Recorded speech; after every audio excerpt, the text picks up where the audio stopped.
আলো আলো আর আলো, চারিদিকে শুধু আশার আলো। ময়ূরাক্ষী, ওই ময়ূরাক্ষীকে কাছে পাওয়ার পর আমি কেন জানি না ঘন কালো মেঘের মধ্যে সূর্যের ছটা দেখতে পাচ্ছি। তাই তো আমার আবেগ, আমার অন্তর, আমার অনুভূতি সবকিছুকে জড়িয়ে ধরে বলছি,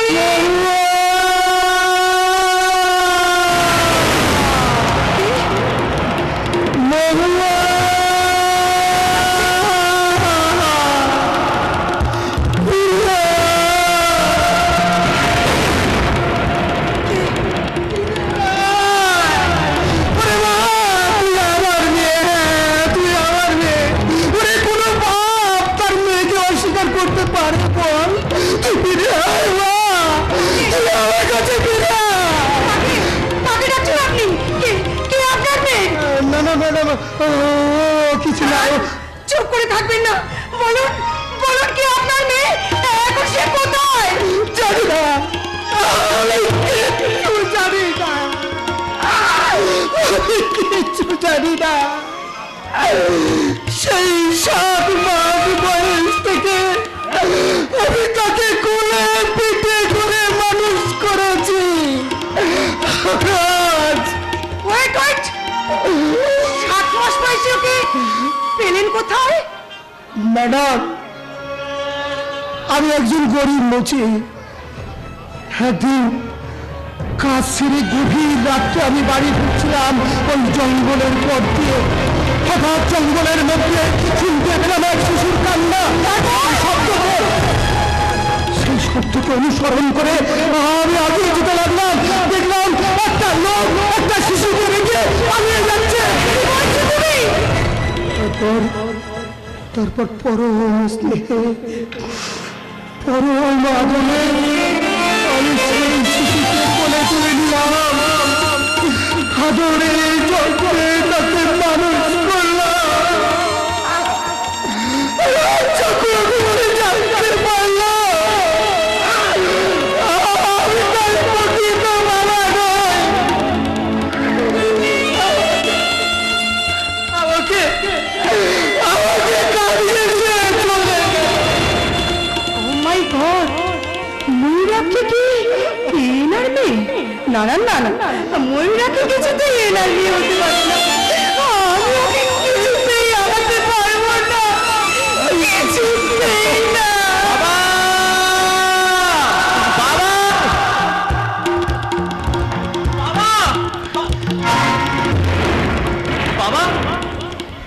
বাবা তুমি এখানে? আমি তোমাকে না বারবার বলেছি বাবা, আমি বাড়িতে ফেরা না অব্দি তুমি বাড়ির বাইরে এক পাও রাখবে না। কিন্তু বাবা, চলো বাবা চলো। তোর দিদিটা যে দিদি মরে যাক দিদি। সে তোমার কথা ভাবলো না, সে একবার আমার কথা চিন্তা করলো না, তার জন্য তুমি চলো বাবা চলো, তুমি বাড়ি চলো বাবা। দাঁড়াও,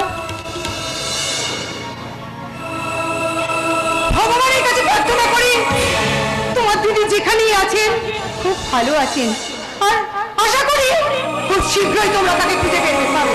পাবো, হ্যাঁ ম্যাডাম পাবো, আমি নিশ্চয়ই পাবো।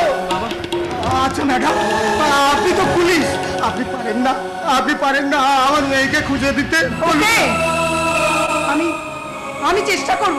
আপনি এখন বাড়ি যান প্লিজ। বাড়ি?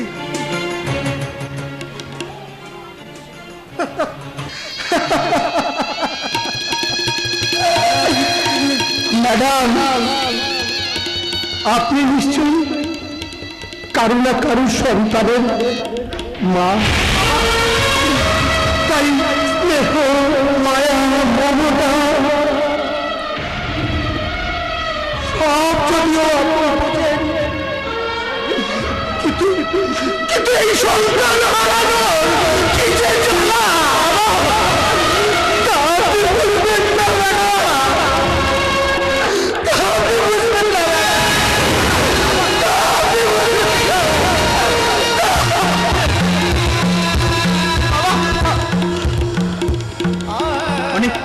অনেক ধন্যবাদ ম্যাডাম আপনাকে, আমি তাহলে চলি ম্যাডাম।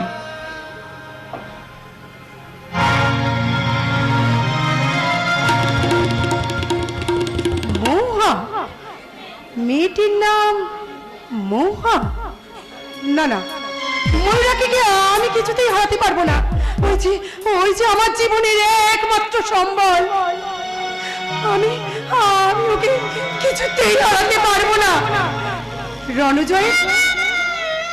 রণজয়ের এই ছবিটুকু ছাড়া আমার কাছে তো আর কিছুই নেই। আমার একাকিত্ব, আমার নিঃসঙ্গতা সব যেন ওই ছবির দিকে তাকিয়ে বলছে ছবি শুধু পটে লেখা, ওই যে শুধু হারিকা যারা করে আছে ভিড় আকাশের নীড়, ওই যারা দিন রাত্রি।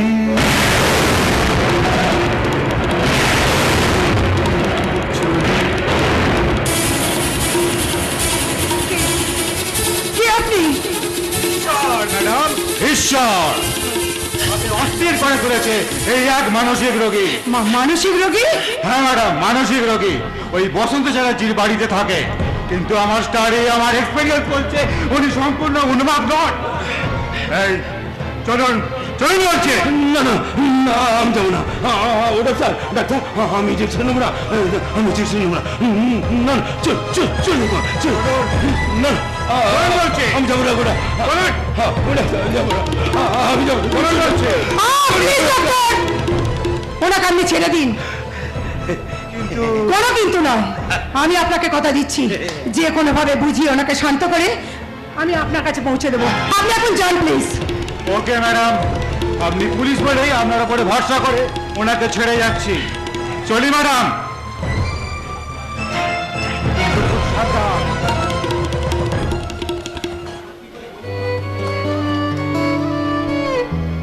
সত্যি করে বলুন তো, আপনি কে?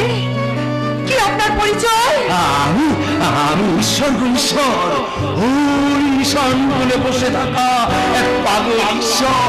না না, আপনি ঈশ্বর হলেও আপনি পাগল নন। আপনি পাগল হতে পারেন না। পারে গো পারে, আমি যে আমার পাগল অনুভূতি দিয়ে দেখতে পেয়েছি আমার প্রিয়ার চোখ। মামনি, মামনি, পাগলে বেশে খুঁজে পেয়েছি আমার মনের খাঁচা থেকে হারিয়ে যাওয়া সেই নীলকণ্ঠ পাখিটাকে। মামনি, কে পাগলটা? আর এনার সাথে তুমি কি বা কথা বলছো? ওরে মা, প্রগতির পথে প্রতিকূল প্রতিধ্বনিতে পিছু পা না হয়ে যে প্রবল প্রতিপক্ষের সাথে বিনা অস্ত্রে যুদ্ধ করে, লোক তো তাকে পাগলই বলে। মামনি, না, আর আমার কোনো কষ্ট নেই, কোনো বেদনা নেই। আমি যে দেখতে পেয়েছি আজ থেকে আমার হৃদয় সিংহাসন থেকে হারিয়ে যাওয়া সেই সোনার খাঁচাটিকে, আর দেখতে পেয়েছি সেই খাঁচাই বন্দি আমার পাখিকে। মামনি, মামনি, মামনি, পাগলটা আমাদের এইসব কথা কেন শোনাচ্ছেন? কারণ আমিও যে ওনার মতো জীবন সংগ্রামে হেরে যাই। বলতে পারিস না আমি কেন পেলাম না আমার সংসার বন্দি? কেন পেলাম না সেই মন্দিরের দেবতা? কেন? মামনি, না, তোমাকে তো ভেঙে পড়লে চলবে না। এই জীবন যুদ্ধের সংগ্রামে তোমাকে যে মাথা উঁচু করে বসতে হবে। একটা কথা মনে রাখো, যে পাথর ছেলের আঘাত সহ্য করতে পারে সেই তো মুক্তি হতে পারে। আমি ঈশান ঈশ্বর, আমি ঈশান করে বসে দেখতে চাই একদিন তোমার পুরো পেয়েছ বেঁচে থাকার সন্তোষ করে বসা যেমন আনন্দে থাকে স্বর্গের দেবীরা। আমি তো ঈশ্বর, ওই ঈশান করে বসে থাকা এক পাগল ঈশ্বর। তাই সব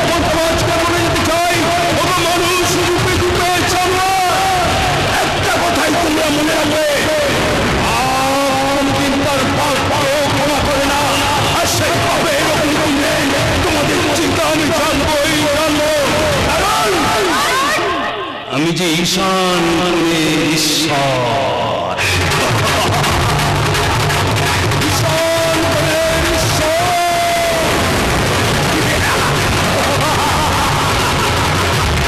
ঈশান কোণের ঈশ্বর।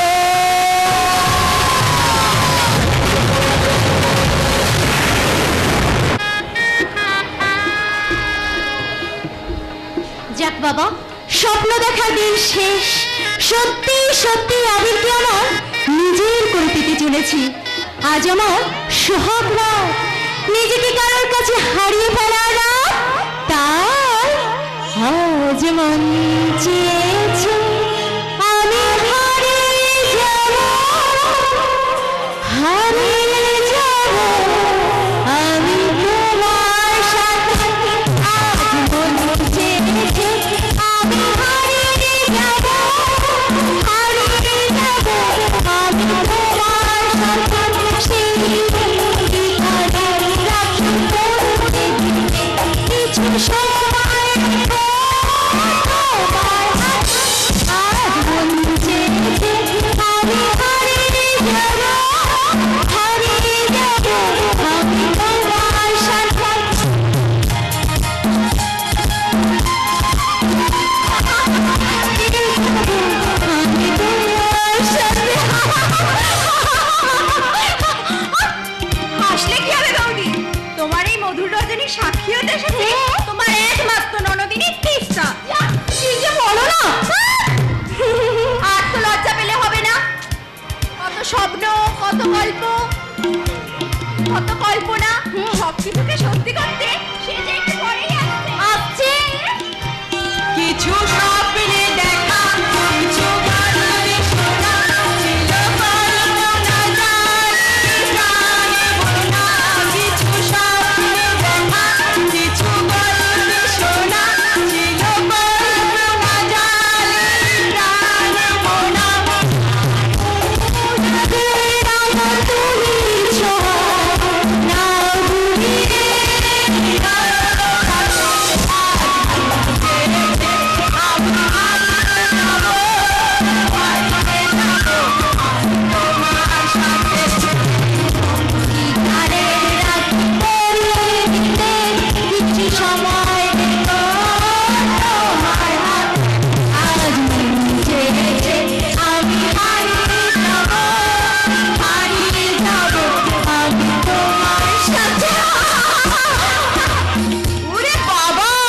আমার দেওরের অপেক্ষায় একবারে নাক উঁচু করে বসে আছো দেখছি। তুমিও না? আরে আসছে আসছে আসছে, সে এখনই আসছে তোমার এই ফুল সাজানো ঘরে। এই যে ঘরটা ফাঁকা করে দিলাম, একটু রেস্ট নিতাম। ছোটদা, এত তাড়াতাড়ি কি আর রেস্ট নেওয়া হবে নাকি টেস্ট শুরু হবে? এই যে তুমি এখানেই আছো দেখছি। ওকে, আমাকে আজ ভোরের ট্রেনে কলকাতায় যেতে হবে। তো তো তুমি আমার ব্যাগটা কোনো একটু গুছিয়ে দেবে, চলো। সে কি, এখন তো বিয়ের অনুষ্ঠানই শেষ হলো না, আর এখন তুমি কোথায় যাবে? দেখো, আমার এক ক্লায়েন্ট না এতে তোমার সিঙ্গুরে মৃত্যুর সঙ্গে লড়াই করছে। আমাকে ওখানে যেতেই হবে। তাই তো দেরি করলে চলবে না। চলো চলো, আমার ব্যাগগুলো গুছিয়ে দেবে, চলো। না গো না, আমার মন যে কিছুতেই মানছে না। তুমি যেও না। কেন তুমি অযথা চিন্তা করছো? যাত্রাপথে আমার সাথে থাকবে আমার বাবা মায়ের আশীর্বাদ, আমার ভাই বোনদের শুভকামনা, আমার দুষ্টু বইয়ের মিষ্টি ভালোবাসা। চলে এসো তো। হ্যাঁ হ্যাঁ, চলো। দাদা দাদা, হ্যাঁ ভাই, তোকে যে কথাটা বলতে ভুলে গেছি। অনেক জুনিয়র এসছে তোদের শুভেচ্ছা জানাতে। বুঝতে পারছি রাত তো অনেক হয়ে গেছে, তবু একটু ম্যানেজ করনি। আমি তাহলে আসছি ভাই, আমি আসছি। দাদা, যাক বাবা, এবার তাহলে আমিও আসি।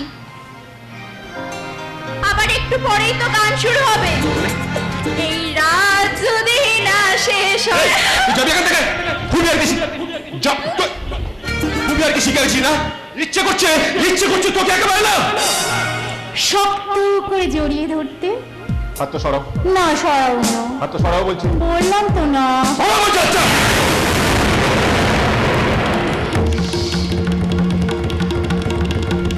What do you mean? I mean, Abir is not your property. ভুলে যাও না আবির। আমি তোমার বিবাহিতা স্ত্রী। মানি না, তোমাকে আমি স্ত্রী বলে ভাবতে আমি আজও পারছি না, আর আগামীতেও পারবো না। তাহলে বিয়ে সবকিছু হয়েছে আমার মতের বিরুদ্ধে। মতের বিরুদ্ধে? তাহলে কেন কেন বাড়তি গজরিতে উঠা যায় তারা? কেন করেছিলে এই মানবতা? কেন এই বার্তা দিয়েছিলে তুমি আমার চোখের দিকে? আমি তো কোনো অন্যায় করিনি, তাহলে আমার এই সিঁদুরের মর্যাদা রক্ষা করবো আমি। অগ্নি সাক্ষী রেখে 7 পাখি যখন তোমাকে বেঁধেই ফেলেছি, তখন তোমার স্মৃতির সিঁদুরের মর্যাদা রক্ষা করার দায়িত্ব সম্পূর্ণ আমার। কিন্তু কিন্তু কিন্তু কি হবে? সমাজ সংসারে আমরা স্বামীর স্থান হলেও থাকবে না আমাদের মধ্যে কোনো মানসিক বন্ধন। ভালোবাসা, স্নেহ, মায়া, মমতার সামান্য ছিটে ফোটাও তুমি কোনোদিন আমার কাছ থেকে আশা করবে না। শুধু তাই নয়, তুমি আমার একই পক্ষের একই শয্যা সঙ্গিনী হলেও হবে না আমাদের মধ্যে কোনো শারীরিক বন্ধন। এসব তুমি কি বলছো? আমি তাহলে আমাদের বিবাহ অভিশপ্ত মেলবন্ধন। অভিশপ্ত মেলবন্ধন? বলো তুমি রাজি কিনা? বলো বলো তুমি রাজি তো? ওই বাড়িতে গিয়ে তো দুটো কাজ, আবিরকে জাস্ট হাতের মুঠোয় আর বসন্ত চ্যাটার্জির সম্পত্তি। এখনো চুপ করে আছো? আরে বলো রাজি তো? আমি রাজি। কিন্তু আমি, আমার যে একটা শর্ত আছে। শোনো, আমি মাস গেলে তুমি যে মাইনেটা পাবে, সেই মাইনের সমস্ত টাকা তুমি তুলে দেবে আমার হাতে। সংসারের দায় দায়িত্ব বহনে যেটুকু টাকা খরচ করার তোমার দরকার, সেটাও যাবে আমার হাত দিয়ে। ফ্যামিলির প্রতি যাওয়ার একটা দায়বদ্ধতা আছে তো আমি তো আছি। আরে সেই দায়িত্বটা না হয় আমি পালন করলাম। তুমি শুধু বলো আবির, তুমি রাজি কিনা? না মানে আমি এই প্রস্তাব কিভাবে? কি হলো আবির, চুপ করে আছো? তাছাড়া দেখো আবির, তোমার এত বড় কথা আমি নিজেকে কোনো স্যাক্রিফাইস করি না, আর তুমি আমার সামান্য একটা কথায় নিজেকে। বেশ, আমি রাজি। ওয়ান্ডারফুল আবির, জাস্ট ওয়ান্ডারফুল। তাহলে চলো শর্ত দিয়ে শুরু করো আমাদের এই নতুন বিবাহিত জীবনের জন্য। আমার তরফ থেকে আমি তোমাকে জানাচ্ছি কংগ্রেচুলেশন। Thank you.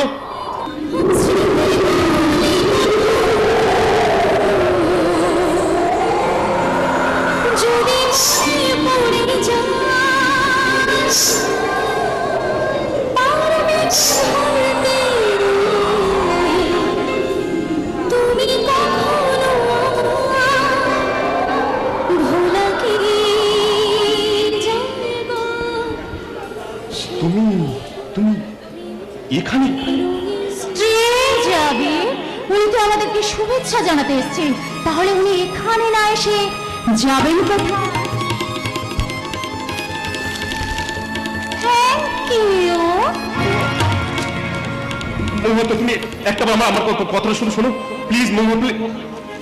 আপনি ভুল করছেন। সরি, হ্যাঁ ভুল, কারণ আমি মহুয়া নই, আমি ময়ূরাক্ষী সান্যাল, অ্যাডভোকেট সুবীর স্যার আমার সিনিয়র। না, তুমি ময়ূরাক্ষী নও, তুমি মহুয়া। কেন কেন তুমি নিজেকে লুকিয়ে রাখছো মহুয়া? প্লিজ।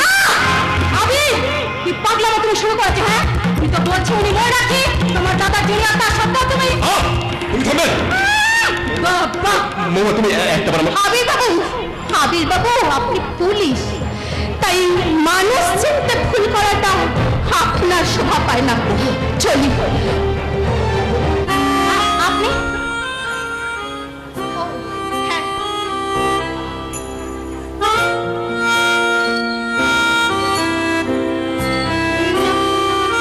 আপনার হাতটা দেখি। না মানে আপনার হাতের আংটি জানেন, এই আংটিটা না আমার ভীষণ প্রিয়। তাই আপনার মতো যখন ভাগ্যবতী মহিলাকে কাছে পেলাম, তখন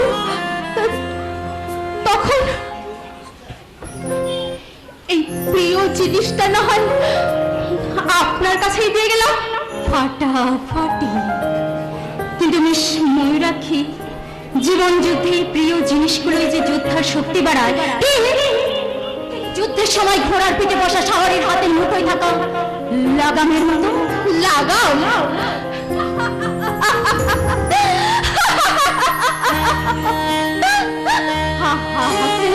হাসবো না,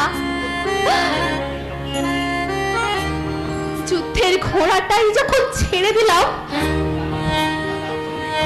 তখন তখন এই লাগামটা হাতের কাছে লাভ কি? ভালো থাকবেন, খুব খুব ভালো থাকবেন, সুখী হন, খুব সুখী হন, খুব খুব সুখী হন। মহুয়া